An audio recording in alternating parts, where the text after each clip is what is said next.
Hi guys, welcome to Book Time. My name is Julia and today I am doing the dilemmas of a book nerd tag, not nerd tag, which is what I nearly said. I actually tried to start filming this around 3 weeks ago, or whenever Sean from Sean the Book Maniac tagged me, and I'll link his video down below as well as Lindsay's video, which was the original video for this tag. But someone waylaid me, and this is literally the first chance I've had, like at least 3 weeks later, to try and film it. So I'm going to try again, and hopefully this will be uploaded in the next few days. But I am determined to finish it because I'm really stoked that I found this lipstick. This is like my favorite lipstick, or one of, and I thought I'd lost it, but I found it underneath. It had like rolled underneath my bedside table, and I found it last night while I was looking for something else, so I was pretty stoked. Anyway, here we go. I'm going to get into the tag.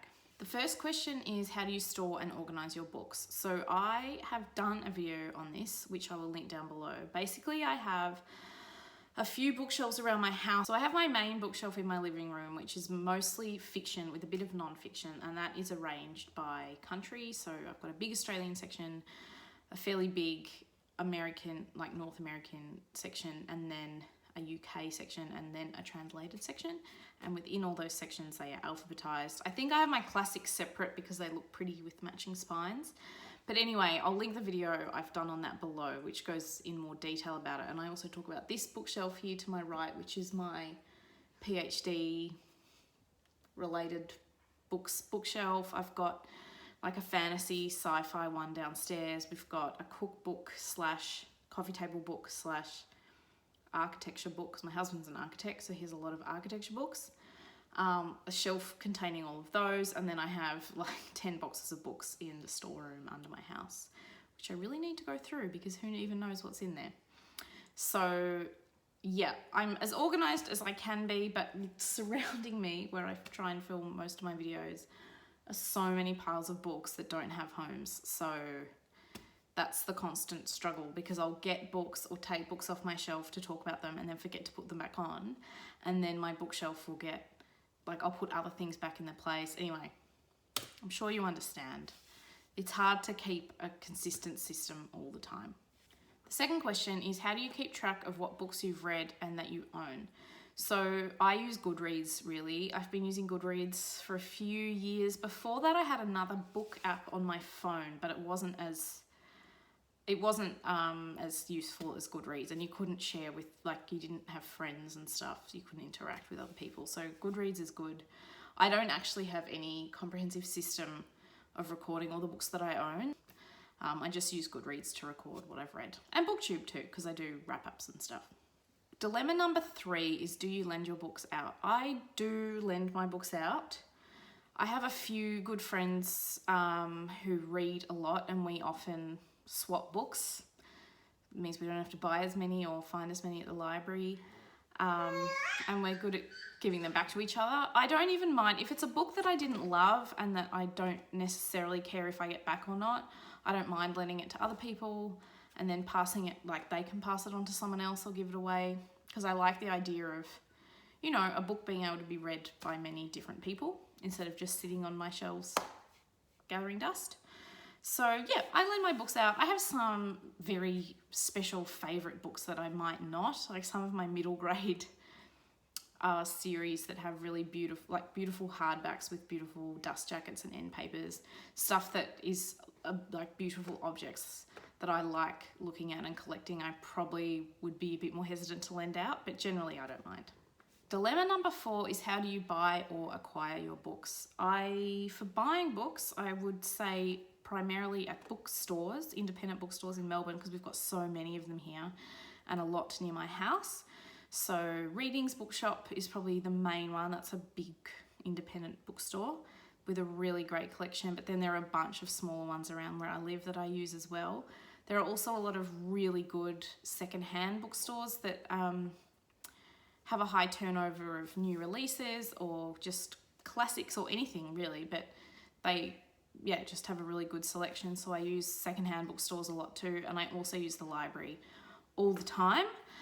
And I borrow from friends a lot. Like I said, I have a few friends and we lend books to each other pretty frequently. So I would say they're the main ways. I don't really order books online unless they're something I can't get here, like some obscure title from overseas that can't be ordered. I don't use Amazon. I was an Audible subscriber for a long time. I'm not now, but I still have a few Audible books left on my left on my app that I haven't listened to.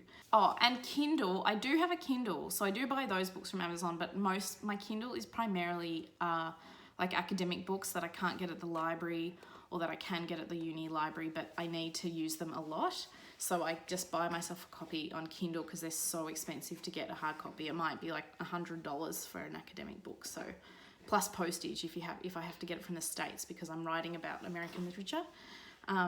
Sorry, I've got little wriggle pants over here. That's why I'm moving about so much. Yeah, so I don't like buying from Amazon, but sometimes for my research, I have to. Dilemma number 5, how do you respond to comments such as, how do you read so much? I just spend a lot of time reading. I don't know if I'm a particular fast reader, maybe a little bit, but not like, obviously not as fast as a lot of other people on BookTube who read a lot more books than I do, but I just spend a lot of time reading. I love doing it. So I often would read instead of, like, we don't watch that much TV. Yeah, I just read a lot. I'm also home with my kids. So obviously I don't get to read a lot because it's very busy being a stay-at-home mum, but at this point in my life. But I do try and get some reading done.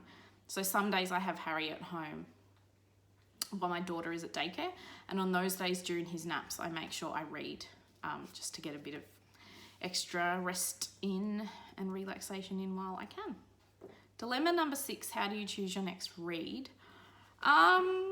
It varies. At the moment I'm reading, I organised, well, not me, but a group of us organised 6 buddy reads to do, Simon, Jacqueline, Natalia and I, because we were reading through a particular shortlist together. So at the moment, we're just about finished that shortlist, but that's been how I decided that.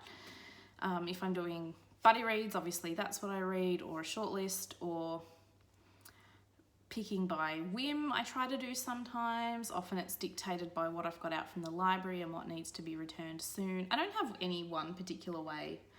I am trying to be more intentional with my choices, so making sure I read more writers of colour, more works in translation. So I guess in that sense, I'm actively choosing those titles, but in terms of what specific title I might be reading, it could be by whim or shortlist or someone's lent me a book. Anything at all, no particular system. Dilemma number 7, how do you pick which books you take on vacation with you?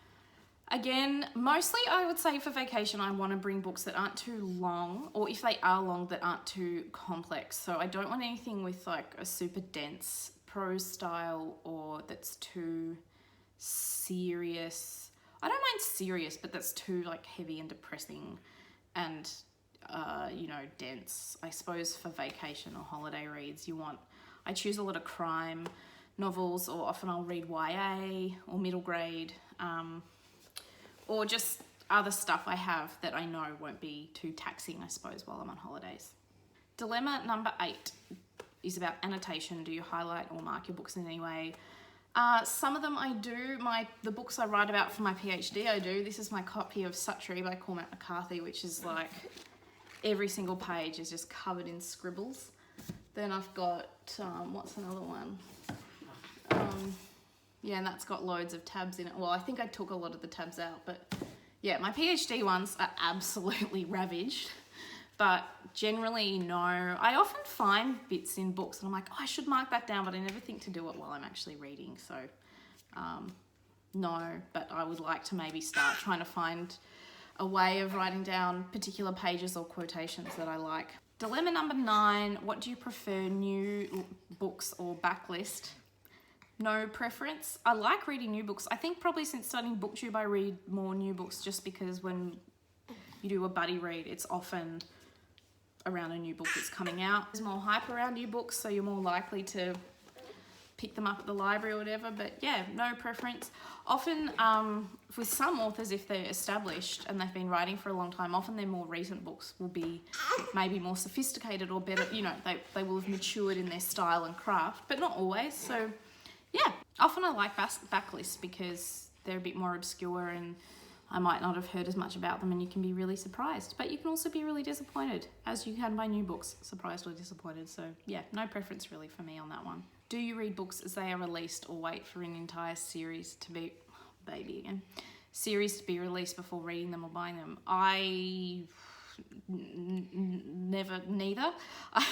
If I want to read a book, I read it, whether the rest of the series has been published or not.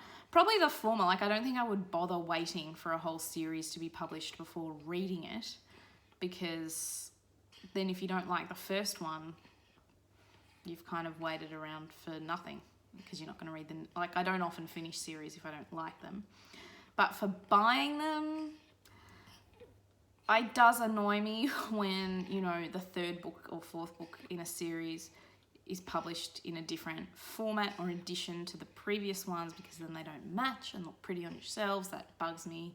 And then I'm tempted to re-buy them with the new updated format or edition. But yeah, I just would say I read what I want, really. So that is my dilemmas of a book mood tag. I did not do the tipsy version like Sean did because it's 10 a.m. in the morning. Maybe I'll tag, actually, I do know who I'll tag. I'll tag some new people. I want to tag Jess at the Word Degree, who is a new Aussie booktuber. She's been going maybe a month, maybe more, maybe a couple of months. And she is really great. She also has a Bookstagram account, and she is really into Stephen King and lots of other stuff, but I've learned some stuff about Stephen King from her, so that's cool. I also want to tag Michelle Lexi, who's another new one. She really did just start, like within the last week or so, another Aussie, so you should go check her channel out. I'll link her down below. I also want to tag Winsong Reads, she's also new, and I really, really like her channel, so check her out as well. And see you all next time. Let me know if you do any of these things differently or have any tips for me about organisation and recording what you've read and stuff. All right, bye guys.